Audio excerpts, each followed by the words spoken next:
পৃথিবীকেন্দ্রিক টলেমির মহাবিশ্বের ধারণা বাতিল করে ধর্মের বেড়াজাল ছিন্ন করে নিকোলাস কোপার্নিকাস যে বৈজ্ঞানিক বিপ্লব শুরু করেছিলেন তা গ্যালিলিও গ্যালিলি, জিওর্দানো ব্রুনো এবং কেপলারের মাধ্যমে বাহিত হয়ে অবশেষে সমাপ্তি টানেন ব্রিটিশ বিজ্ঞানী আইজ্যাক নিউটন। সর্বকালের সর্বশ্রেষ্ঠ বিজ্ঞানী কে? এই প্রশ্নে আইজ্যাক নিউটন এবং অ্যালবার্ট আইনস্টাইনকে নিয়ে বিস্তর বিতর্ক থাকলেও আইজ্যাক নিউটনের নামই আগে বলবো আমি, কেননা নিউটন না থাকলে হয়তো বিজ্ঞান আজকের অবস্থাতে আসতই না। নিউটন না থাকলে আইনস্টাইন তার যুগান্তকারী আবিষ্কারগুলো করতেই পারতেন না। নিউটন না থাকলে মানবজাতি আজ রকেটে চড়ে মহাকাশে ঘুরে বেড়ানোর কথা কল্পনাও করতে পারত না। নিউটনের পূর্ব পর্যন্ত বিজ্ঞানের সীমানা ছিল ছোট, তিনি সেটাকে প্রশস্ত করে দিয়ে গিয়েছেন। তিনি পদার্থবিজ্ঞানের আমূল পরিবর্তন করে দিয়ে গেছেন বলেই আজ আমরা জীবনের প্রতিটি ক্ষেত্রে পদার্থবিজ্ঞানের উপস্থিতি খুঁজে পাই। চলুন আজকের এই ভিডিওতে স্যার আইজ্যাক নিউটনের আদ্যোপান্ত জেনে নেওয়া যাক।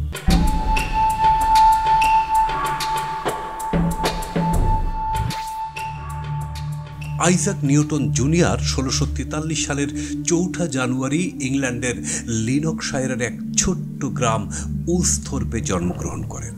তার বাবা, যার নামও ছিল আইজ্যাক নিউটন, নিউটন জুনিয়রের জন্মের আগেই মারা গিয়েছিলেন তিনি। যদিও নিউটনের বাবা পড়তে লিখতে জানতেন না, তথাপি তিনি ছিলেন সচ্ছল। কেই বা জানতো সেই অক্ষর জ্ঞানহীন কৃষক বাবার ঘরে জন্মানো ছেলেটি একদিন পৃথিবী বদলে দেবে। নিউটনের যখন 3 বছর তখন তার মা হান্না এস্কো একজন পাদ্রীকে বিয়ে করেন, কিন্তু নিউটন তাকে বাবা হিসাবে মেনে নিতে পারতেন না। তাই তিনি মা বাবার সাথে না থেকে নিজের নানি মার্জারি এস্কোর নিকট চলে যান। আশ্চর্যের ব্যাপার হচ্ছে সৎ বাবার প্রতি এবং মায়ের প্রতি তার এই রাগ বয়স বাড়ার সাথে সাথে আরও বেড়ে যায়। কিশোর বয়সে তো একবার তিনি তাদের বাড়িটি পুড়িয়ে দেওয়ারই হুমকি দিয়েছিলেন। 12 বছর বয়সে তিনি কিংস স্কুলে ভর্তি হন। সেই স্কুলেই তিনি ক্লাসিক বিজ্ঞান শিক্ষা নিয়েছিলেন। গণিতিক বিজ্ঞান সেখানে খুব একটা ছিল না, তথাপি নিউটন ছিলেন ক্লাসের সেরা শিক্ষার্থী। কিন্তু তার বয়স যখন 17 তখন তার মা তার স্কুলে যাওয়া বন্ধ করে দেন, যাতে বাবার মতো কৃষক হতে পারে নিউটন। কিন্তু সৌভাগ্যবশত কৃষিকাজে তার দারুণ অনীহা, তাই তার মাকে বাধ্য করে সে তাকে আবারও স্কুলে ভর্তি করাতে। ভাবতেই ভয় লেগে যায়, যদি নিউটনের কৃষিকাজ ভালো লেগে যেত তাহলে কেমন হতো আজকের বিজ্ঞান। 1661 সালে নিউটন ক্যামব্রিজের ট্রিনিটি কলেজে আইন বিষয়ক ডিগ্রি নিয়ে পড়াশোনা করেন। একই সাথে তিনি ধনী ছাত্রদের ব্যক্তিগত ভৃত্যের কাজ করেও টাকা আয় করতে শুরু করেন। মজার ব্যাপার হচ্ছে, যে বিজ্ঞানীর হাত ধরে পদার্থবিদ্যার এত উন্নতি, সেই বিজ্ঞানীর উচ্চশিক্ষা গ্রহণের সময় পদার্থবিদ্যা বলতে আলাদা কোনো কিছু ছিলই না। 3য় বর্ষে পদার্পণ করতে করতে তিনি গণিত ও প্রাকৃতিক দর্শন শাস্ত্রে নিজ চেষ্টায় বেশ দক্ষ হয়ে ওঠেন। এরিস্টটল এবং প্লেটোর প্রাচীন গ্রিক তত্ত্বের প্রতি প্রাথমিকভাবে কিছুটা আকর্ষণ অনুভব করলেও খুব শীঘ্রই তিনি তাদের তথ্যগুলোতে ভুল ধরতে পারেন। ফলে কলেজের শিক্ষা তার নিকট গুরুত্বহীন হয়ে পড়ে এবং তিনি রবার্ট বয়েল, গ্যালিলিও গ্যালিলি এবং জোহান কেপলারদের মতো তার যুগের আধুনিক বিজ্ঞানীদের বই পড়তে শুরু করেন।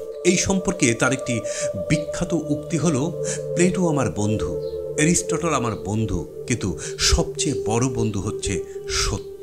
ব্যক্তিগত ভৃত্য হিসেবে কাজ করবার সময়ই তার মনে নানান প্রশ্ন জাগত।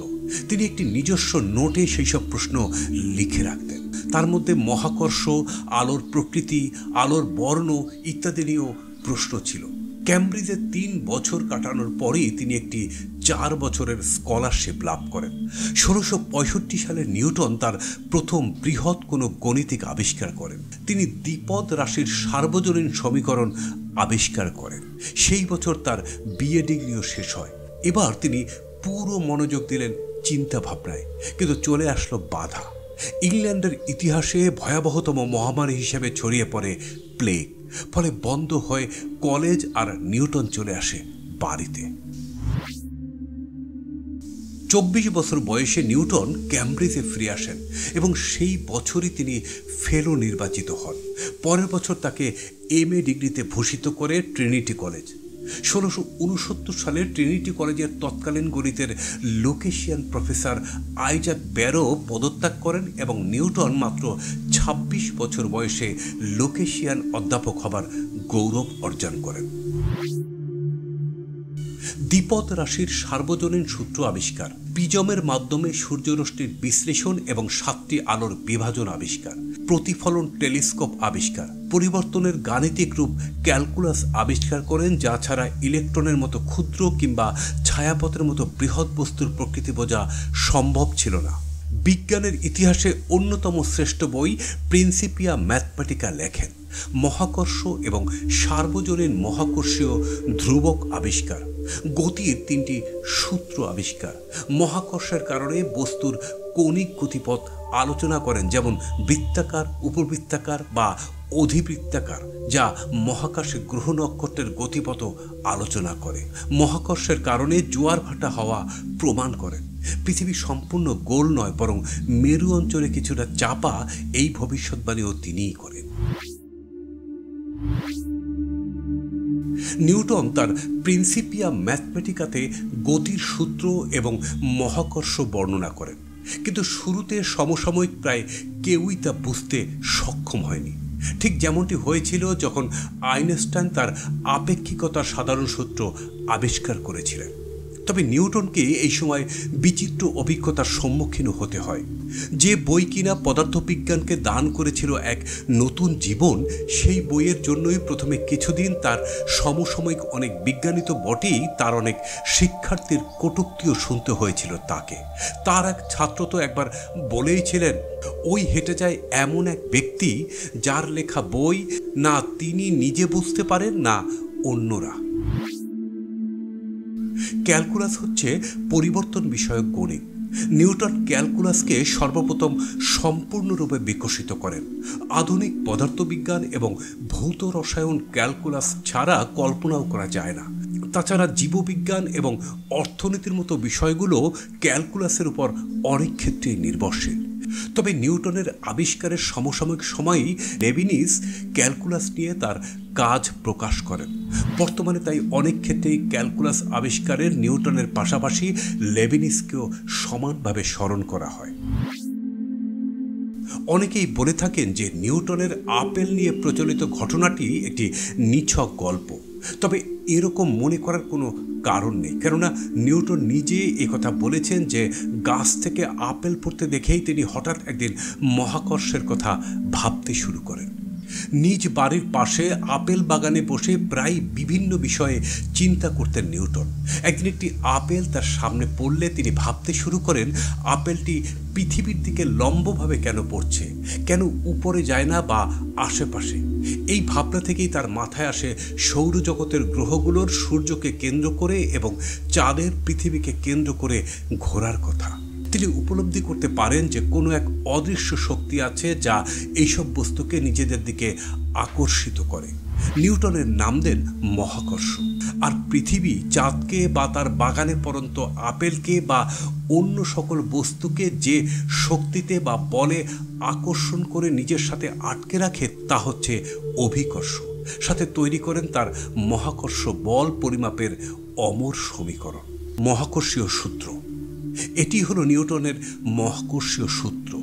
এই গাণিতিক সমীকরণটির বিশেষ বাংলা অনুবাদ এরকম: মহাবিশ্বের প্রতিটি বস্তু কণা পরস্পরকে আকর্ষণ করে এবং এই আকর্ষণ বলের মান বস্তু কণাদ্বয়ের ভরের গুণফলের সমানুপাতিক, দূরত্বের বর্গের ব্যস্তানুপাতিক, এবং এই বল বস্তু কণাদ্বয়ের কেন্দ্র বরাবর ক্রিয়া করে।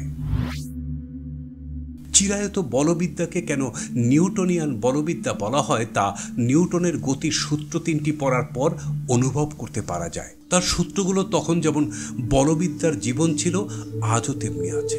চলুন এক নজরে দেখে নেই তার সূত্রগুলো। প্রথম সূত্র: বল প্রয়োগ করা না হলে স্থির বস্তু চিরকাল স্থির এবং গতিশীল বস্তু চিরকাল সরল পথে চলতে থাকবে। দ্বিতীয় সূত্র: বল প্রয়োগে কোনো বস্তুর ভরবেগের পরিবর্তনের উপর প্রযুক্ত বলের সমানুপাতিক এবং বল যেদিকে ক্রিয়া করে বস্তুর ভরবেগের পরিবর্তনও সেদিকে হয়। তৃতীয় সূত্র, প্রত্যেক ক্রিয়ারই একটি সমান এবং বিপরীত প্রতিক্রিয়া আছে।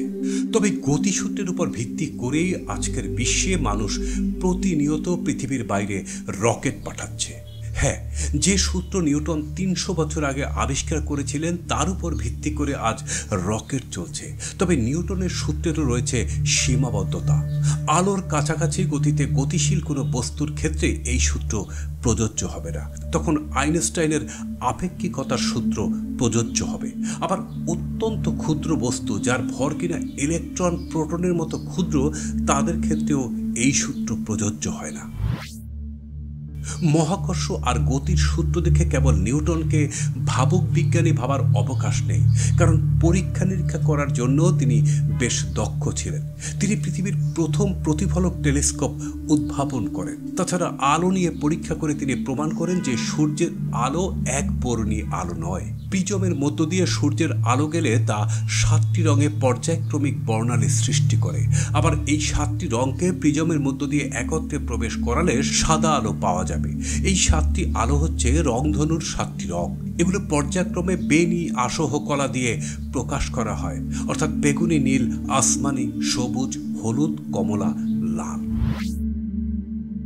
নিউটনকে আমরা যে বিষয়টির জন্য চিনি তা হচ্ছে পদার্থবিজ্ঞান।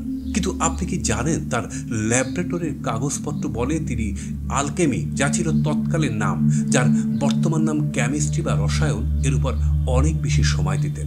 অধিকাংশ ঐতিহাসিকগণই নিউটনের মধ্যে নিরাপত্তাহীনতায় ভোগার ব্যাপারটি লক্ষ্য করেন। তার বৈজ্ঞানিক ক্যারিয়ারের প্রথম দিকে তিনি তার কাজের খুব কমই প্রকাশ করতেন, কেননা একবার রবার্ট হুক তার একটি গবেষণাপত্রের সাথে অমত প্রকাশ করেন। এরপর থেকেই হুকের প্রতি যতদিন বেঁচে ছিলেন বীতশ্রদ্ধ ছিলেন। তাছাড়া তিনি যখন ক্যালকুলাসে পারদর্শী তখনও তিনি ক্যালকুলাস বিষয়ক তার কাজের খুব কম অংশই প্রকাশ করেছিলেন। ফলে লেবিনিজ যখন ক্যালকুলাস নিয়ে নিজের কাজ প্রকাশ করতে শুরু করেন তখন তা একটি বিতর্কের সৃষ্টি করে। এমনকি তিনি লেবিনিজের বিরুদ্ধে তার গবেষণা চুরি করার অভিযোগও করেন। ব্যক্তি জীবনে নিউটন ছিলেন ভীষণ ধার্মিক। আনঅর্থোডক্স প্রোটেস্ট্যান্ট খ্রিস্টবাদে বিশ্বাসী ছিলেন তিনি। জীবনে অনেক সময় নিউটন ব্যয় করেছিলেন ধর্মতত্ত্ব নিয়ে পড়াশোনা করে, লেখালেখি করে এবং বাইবেলের ব্যাখ্যা করে।